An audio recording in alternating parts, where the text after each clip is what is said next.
children, from the previous two videos we came to know that how to organize the data, how to arrange the data, even how to represent the data using tally and pictograph.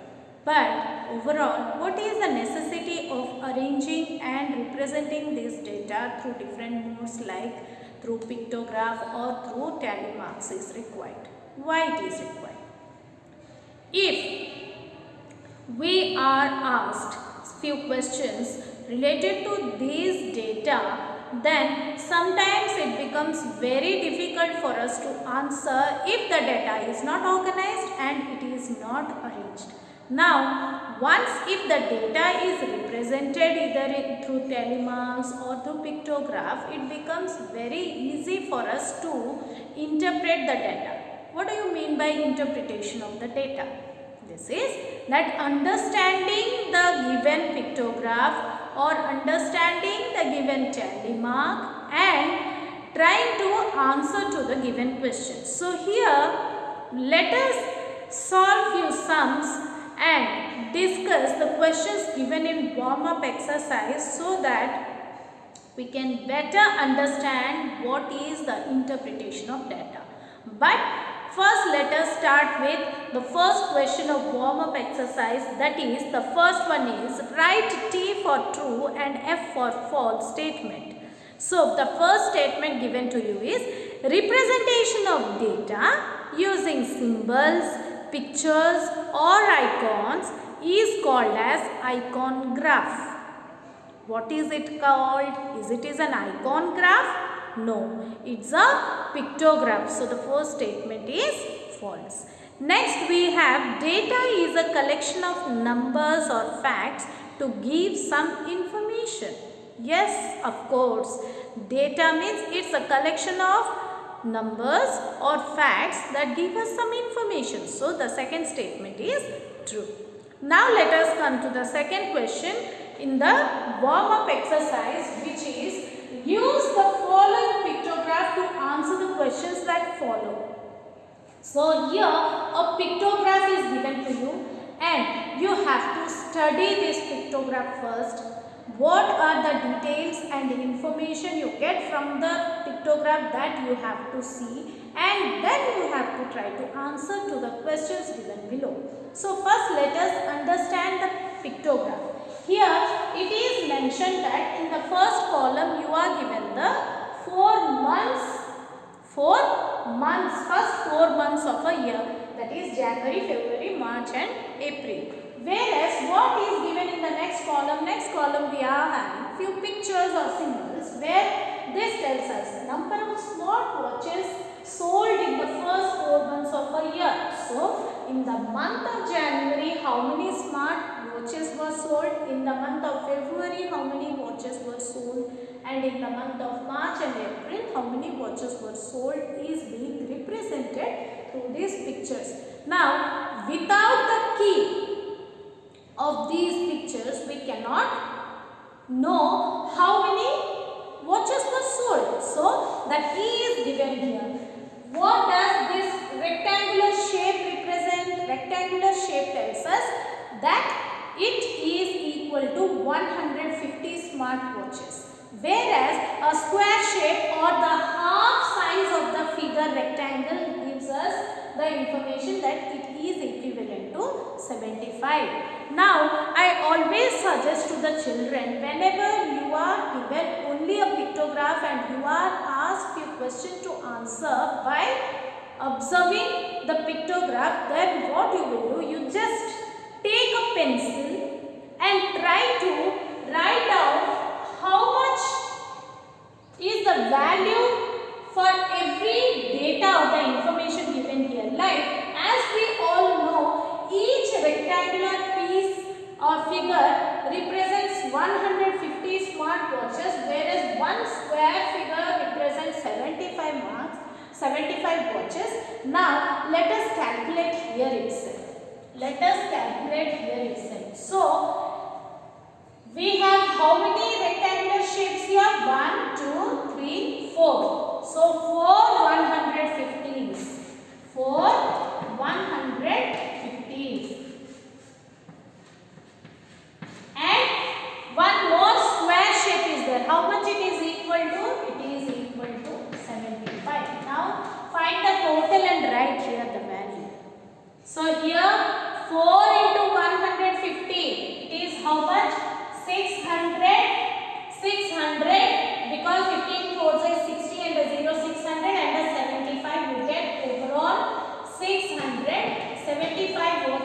being sold in the month of January. Similarly, in the month of February, only 4 rectangular shapes are drawn here. So 1, 2, 3, 4. Total, how many? 4 into 150. This will give you 600 watches. Whereas in the month of March, 1, 2, 3, 4, 5. 5 multiplied by 150. Why? Because each rectangular shape represents one selling of 150 smartwatches. So this will give you 750 watches.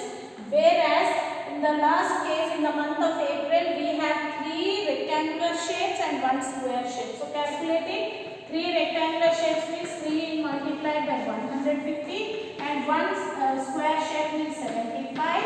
So here 450 plus 75. So how much you will get?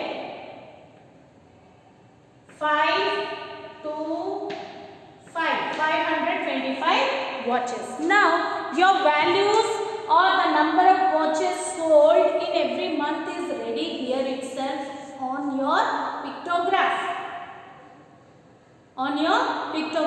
Now let us focus on the questions given to you. The first question given to you is how many smart watches are sold in each of the first 4 months of the year. So how many smart watches are sold in each of the first 4 months of the year? So this is how you will find number of watches sold in each of the first 4 months. So when you find the solution of the question number 1, what will you do? You will find like this. So in the month of January we got 675 watches, in the month of February 600, in the month of March 750 and in month of April 525 watches sold. Next question we have, how many total number of smart watches are sold? How will you find? Already we have the total number of watches sold in every month till the month of April starting from January. Now what is the total number of watches sold means what you will do? You have to add them all to find the total number of watches sold in all these 4 months. The next question you have, find the difference of smart watches sold in the month of January and March. So children, in this chart now you are ready with the number of watches sold in the month of January as well as number of watches sold in the month of March. Now you have to find their difference. What do you mean by difference? Difference means subtraction. You have to subtract the number of watches sold in the month of January and the month of March. So in the month of January 675 watches were sold, whereas in the month of March 750 watches are sold. So what we will do? 750 minus 675 we will do, and whatever the difference you get, that will be the difference of the number of smart watches sold in January and March. So this part of calculation you will do step by step, writing the question and solving it. So this one is homework for you. And next question we have question number 3, that is draw a pictograph for the information given below in the table. So here a table is given, already a table is given to you where number of pastries sold on Sunday in a pastry shop is given to you. So the timing between what time to what time, how many pastries were sold is given to you. I would like to show it to you here. Like you can see here on the top you are given number of pastries sold in the on Sunday. Like the time is given here between 10 AM to 12 noon 150 pastries were sold, between 12 noon to 4 PM 200 pastries were sold, whereas between 4 PM to 3 PM 450 pastries were sold. So what you need to do is you have to choose a symbol. You can draw a small symbol of pastry and write down the key, like here how we have decided the key. So you have to write down the key of the draw the figure and write the key value, and then you have to prepare this table because already the tabulated data is given, but in this way for the pictograph you have to draw the table and complete the exercise. Okay, so question number 3, the pictograph which you need to draw is homework for you. You try this. If you cannot do, we will do this in the live classes. Okay, thank you.